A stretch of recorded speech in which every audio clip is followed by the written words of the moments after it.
పంపించండి. ఒకటి లోకమాలి గారు ప్రసాద్ గారు నేనే పెట్టామండి. సర్జర్ పెట్టారు. అది యాక్సెప్ట్ అయింది.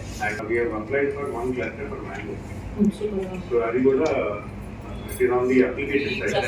Export లో పెట్టడానికి కూడా అదే 3 టైప్స్ ఆఫ్ క్లీనింగ్ ఉంటుంది మనకి. ఆ 3 టైప్స్ ఆఫ్ క్లీనింగ్ లో కూడా వివిధ కంట్రీస్ కి మనం ఎక్స్పోర్ట్ చేసే యూనిట్స్ అవన్నీ కూడా ఫుడ్ ప్రాసెసింగ్ తాజా తయారు చేసేది అన్ని కూడా పికిల్స్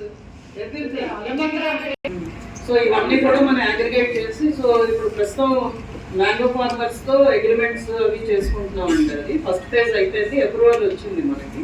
వచ్చిన తర్వాత ఎక్కడ పెడతాం మిషనరీ అదంతా కూడా discuss with the collector and agriculture. ఏం లేదండి, అగ్రో బేస్ కి సంబంధించి కంపెనీస్ కూడా రావాలి. అది మోస్ట్ ప్రాబబుల్ ప్లాన్ చేసుకొని వెళ్ళండి ఒకసారి. Second largest we are tapping into coconut also. అది కోకోనట్ మన దగ్గర అదే ఉంటాయి కనుక ఇంటర్ క్రాప్ కింద కోకోనట్ ఎక్స్పాండ్ చేస్తున్నాం. అయితే ఎగ్జిస్టింగ్ కోకోనట్ గార్డెన్స్ లో మాత్రమే మనం కోకో వేయచ్చు మేడం. అది కోకో మనం రీసెంట్ గా మీరు ఏం చేస్తారంటే ఒకేసారి అన్ని చోట్ల మీరు చేయకుండా ప్లానింగ్ ప్రకారం వెళ్ళండి. ఒక పైలట్ ప్రాజెక్ట్ కింద ఇన్ని హెక్టార్స్ అని తీసుకోండి.